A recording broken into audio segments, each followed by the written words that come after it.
Grace and peace to you, Zion Baptist. I pray to God that you have enjoyed your second weekend of snow. Today wasn't as much as last week, but it was enough for us to counsel service.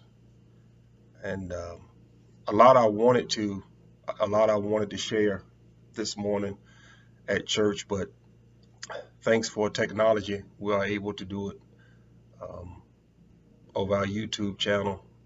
And that is, I want to say thank you for allowing me to serve as pastor at the Zion Baptist Church, otherwise known as the Z, in Pamplin, Virginia, that we have been together as pastor and people for 7 years this month.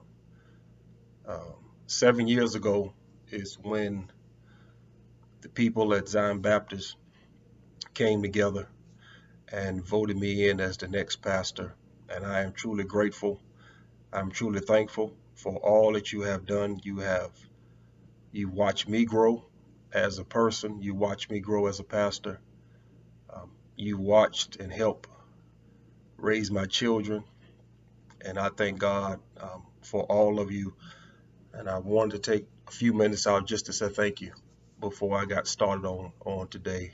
It has definitely been a journey that I would not trade for the world. That we have grown together, we have learned together. And I believe that God has used us, not just me. I've been saying it for 7 years that pastoring is not just about the pastor, it's about the people. And in that relationship, there has to be some give and take. It's not always about me. It's not always what I want to do or what I think we should do, but collectively, we must come together as people of God to do what we believe God has called us to do. And like I always say, thank you for allowing me to make those tough decisions, those hard decisions that at times some of you may not have agreed with, but you trusted me enough to believe that I had heard from God, and it was the direction that God would have us to go. And you didn't fight me publicly. You prayed about it, and because of that, God has been able to do great things with us. So again, thank you from the bottom of my heart. I said thank you. My family also says thank you, and I'm looking forward to what God has in store for us. With that note, every time I try to get away from this pandemic, something always happens. And I was talking to a friend of mine, and the conversation went in a direction of basically, as the people of God, as children of God, what have we gained for the past year, maybe the past 10 months? Last year at this time, the pandemic, the coronavirus, it was being talked about, kind of probably being downplayed as far as the United States. But things started to shut down around March or April is when everything started to shut down. And I believe then, and I believe now, that as difficult as it is, I believe God still has and had his hand in it from the beginning of trying to get us to a place where he wants us to be. Because let's be honest, not only with God, but also in our relationships with people, until some tragic happens, we never slow down to see what it is, the person, or in this particular sense, what God is trying to say to us. And I want to talk briefly today about being still. Being still. One of the things I have received from God is the opportunity to be still in the past 9 or 10 months. And what I mean by that is we live in a society that is constantly on the move. It's constantly on the move. We are forced to be in a busy, a high performance, if you will, rotation of a schedule. And I want to talk to us today about the importance of being still. Psalm 37, verse 7, another a text about being still. Another one that is very familiar is Psalm 46 and 10, be still and know that I am the Lord. But I want to look at Psalm 37, verse 7. And all I need today is the first clause. And I'll explain that in a few minutes. Psalm 37, verse 7, here's what it says. Be still in the presence of the Lord and wait patiently for him to act. The rest of it says, don't worry about evil people who prosper or fret about their wicked schemes. The songwriter in this particular text is specifically speaking of waiting patiently for God to act on those for us against those who have evil thoughts and evil desires to hurt us, to trap us, to stab us in the back.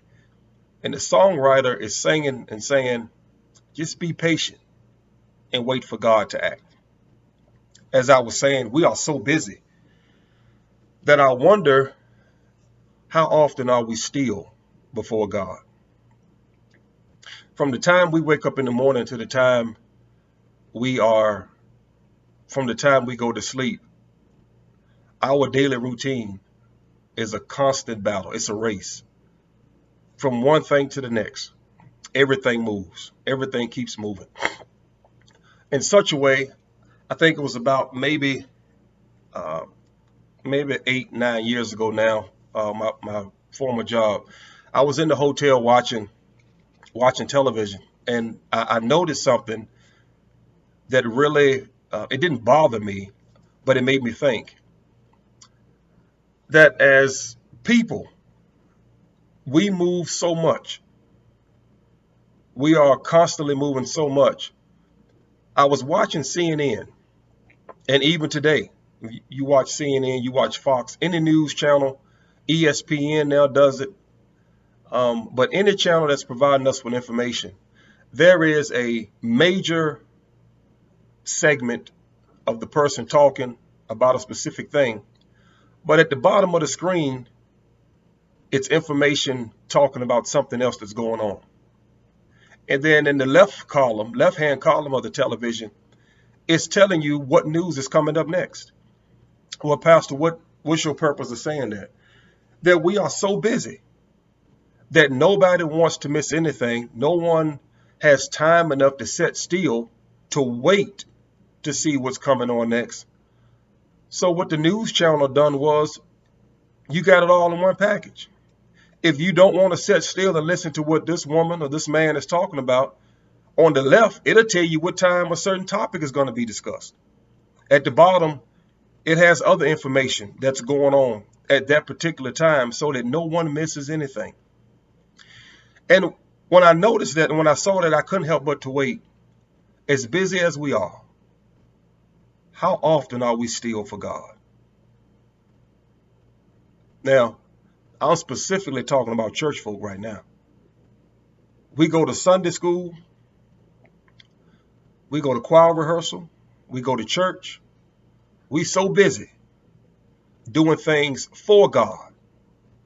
But how often are we still with just time with God without learning a new song, without learning or how we're going to quote unquote perform on Sunday morning, making sure the praise team is on point, making sure the deacons have on a specific color, making sure the choir has on, making a decision of what the choir is going to wear, making a decision about programs throughout the year.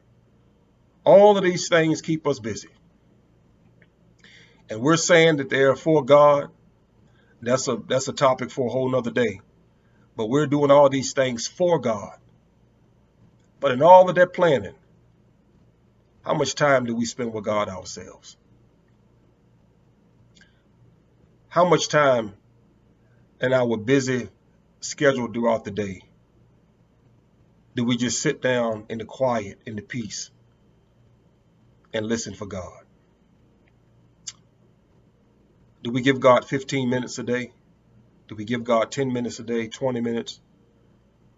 Whatever that time that you allot for God, between you and God to spend, that's up to you. I don't think God is going to zap us if we don't spend an hour with him. But I do believe we should take time out for God, whichever fits into our schedule, where it's just us and God. And not really waiting for God to say anything to us, not really having anything to say to God, but just being in his presence,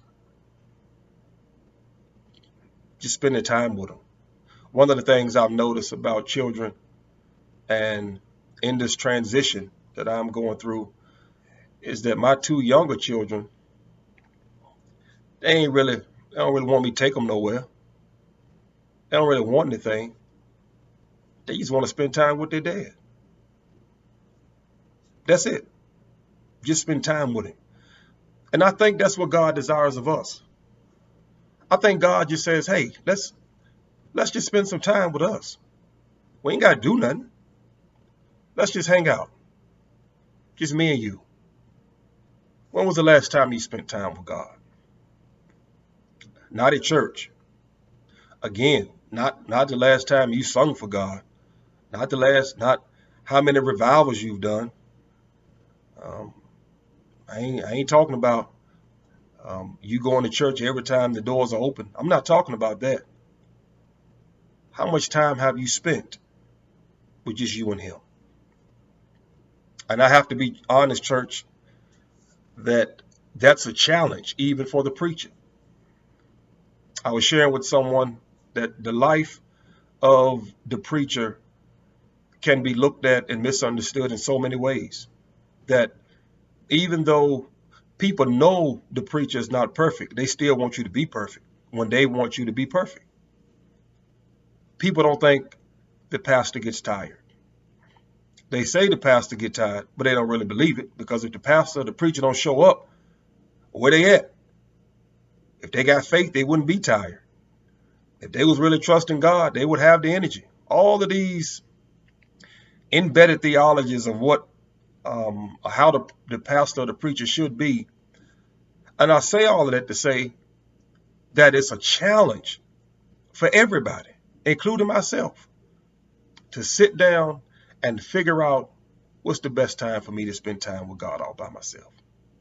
And I'll be honest with you, for me, I found that the best time for me to be still, not still in a physical sense, but still in a mental and spiritual sense, is when I'm working out. 20-25 minutes a day when I'm working out, no music playing, no television on, me, the routine, and God. We just hanging out. Somebody might say, Pastor, that's the craziest thing I ever heard. It might be crazy to you, but it worked for me. It worked for me. What I'm telling you is, don't necessarily look for some strange and miraculous way to spend time with God. If you need that 10 to 15 minute ride to work, if that's your time with God, then you use that time. If it's first thing in the morning while you're getting ready for work, just spend time with you and God. If it's after work, the point I'm making is, spending time with God is not difficult. It's not difficult. Just find a time that works for you. Be still and watch God move in your life. What happens is, when you are still, you begin to build a relationship with God. Your relationship with God becomes stronger. Your relationship with God becomes more personal. And you begin to trust God more. The more time you spend with a person, the more you get to know something different about that person. In this sense, it's spending time with God. You spend time with him, God will reveal things about him that you didn't know or you didn't understand at some point. So I encourage you, church, to be still. Yeah, we all have responsibilities. We all have places we need to be. But find time and be still. Listen for that quiet voice. Center yourself with God when nothing else matters. You're not worrying about anything. You're not caring about anything.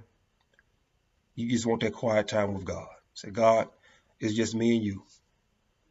And I'm happy to be in your presence. If you don't say one word, God, I'm fine. I just want to be in relationship with you. I just want to commune with you. I just want to take on the aspect that you are my friend. Church, God bless you. I love you. Can't wait to see you next week. May heaven continue to smile upon you. God bless you. Be safe. See you next time.